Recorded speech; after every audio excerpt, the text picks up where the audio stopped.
Taste the Daily. தனது தந்தை பல இளம் பெண்களை ஏமாற்றி வாழ்க்கையை சீரழித்து விட்டதாக சென்னை டிஜிபி அலுவலகத்தில் இளம்பெண் புகார் தெரிவித்திருக்கிறார். காரைக்கால் பகுதியைச் சேர்ந்த ஷானி லிடியா கிரேஸ் தன் தந்தை மோசஸ் செல்லத்துறை 24 வயதான தோழியை கர்ப்பமாக்கி அவருக்கு 8 மாத குழந்தை இருப்பதாகவும் தெரிவித்திருக்கிறார். தன் தாயை தவிர மேலும் 2 திருமணங்களை செய்திருப்பதாகவும் தந்தை மீதான புகாரில் இளம்பெண் தெரிவித்திருக்கிறார். கடவுள் பெயரை சொல்லி பல இளம்பெண்களை சீரழித்து விட்டதோடு அவர்களை கர்ப்பமாக்கி விட்டதாக தந்தை மீது இளம்பெண் புகார் தெரிவித்திருக்கிறார். இதுகுறித்து மாநில மகளிர் ஆணையத்தில் புகார் அளித்தும் தனது தந்தை திருந்தவில்லை என்றும் அவர் தெரிவித்திருக்கிறார். நிறைய பெண்களோட தொடர்பு இருந்துச்சு. பட் எல்லா கேர்ள்ஸையும் ப்ரெக்னென்ட் ஆக்கிடுவார். ப்ரெக்னென்ட் ஆக்கி அபார்ட் பண்ணிடுவாங்க. பணம் கொடுத்து எல்லாரையும் அபார்ட் பண்ணிடுவாங்க. அதுக்கப்புறமேட்டுக்கு ஒரு ஸ்டேஜ் மேலே அவர் ஒரு கிறிஸ்டின், அவர் கன்வெர்ட் ஆன கிறிஸ்டின். ஸோ நான் பாஸ்டர் அப்படின்னு சொல்லிட்டு நான் ப்ரீச் பண்ண போகிறேன், போதிக்க போகிறேன்னு சொல்லி போன இடத்துல ஒரு பாஸ்டர் லேடியை கல்யாணம் பண்ணி அவர் கூட சிங்கப்பூருக்கே ஓடிட்டார். அதுக்கப்புறம் தான் இந்த இஷ்யூஸ் எல்லாம் கொஞ்சம் பெருசாக எங்கள் ஃபேமிலிக்குள்ளே தெரிய வந்துச்சு. அப்போ தான் அந்த ஒரு பொண்ணை கல்யாணம் பண்ணார். அதுக்கப்புறம் இப்போ ஒரு பொண்ணு, அதுவும் என்னோடய ஃப்ரெண்டு தான், அந்த பொண்ணையும் வச்சுட்டு குழந்தை பிறந்துட்டார். அந்த குழந்தைக்கு இப்போ ஒரு 8 months இருக்கும். இந்த டிசம்பர் மாதம் தான் அந்த குழந்தை பிறந்துருக்கு. கரூர் மாவட்டம் மாயனூர் கதவணைக்கு நீர்வரத்து குறைந்தது. மேட்டூர் அணை அதன் முழு கொள்ளளவை எட்டியுள்ள நிலையில் அணையிலிருந்து காவிரி ஆற்றில் உபரி நீர் திறக்கப்பட்டுள்ளது. இந்த நிலையில் மாயனூர் கதவணைக்கு வரும் நீரின் அளவு 1,69,415 கன அடியிலிருந்து 1,67,156 கன அடியாக குறைந்துள்ளது. இந்த நீரில் 1,65,636 கன அடி நீர் காவிரி ஆற்றிலும் தென்கரை வாய்க்காலில் 700 கன அடி நீரும் திறக்கப்பட்டுள்ளது.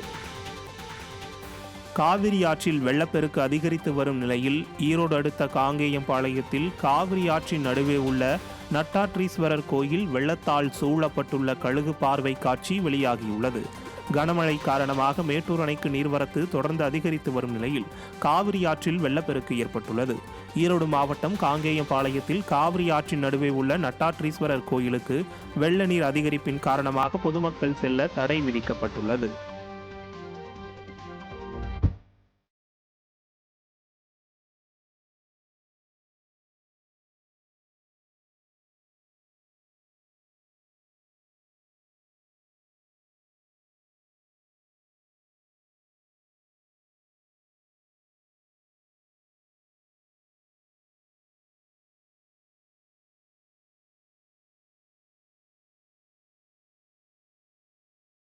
காவிரி ஆற்றில் ஏற்பட்டுள்ள வெள்ளப்பெருக்கு காரணமாக கரூர் மாவட்டம் தவிட்டுப்பாளையம் பகுதியில் உள்ள குடியிருப்புகளை 2வது நாளாக வெள்ளம் சூழ்ந்துள்ளது.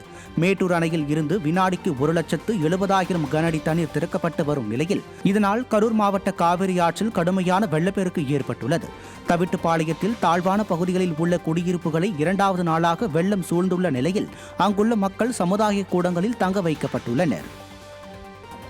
நெடுந்தீவு கடலில் கைதான 2 மீனவர்களை விடுவிக்க இலங்கை முடிவு செய்துள்ளது.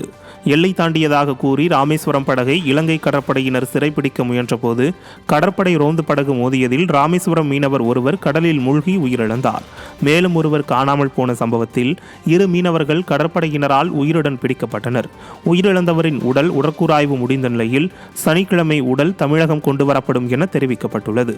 இதற்கிடையே மாயமான மீனவர் இதுவரை மீட்கப்படாத நிலையில் கைதான 2 மீனவர்களை விடுவிக்க இலங்கை ஊர்காவல்துறை சார்பில் தெரிவிக்கப்பட்டுள்ளது.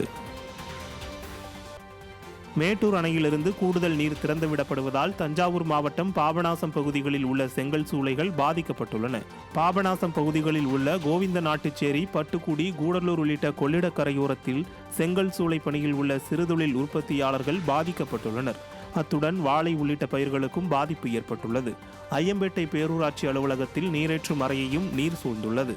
தண்ணீரின் அளவு அதிகரிக்கும் பட்சத்தில் கரையோர பகுதிகளில் வசிக்கும் மக்களின் வீடுகளை தண்ணீர் சூழ்ந்து பாதிப்பு ஏற்பட வாய்ப்புள்ளது.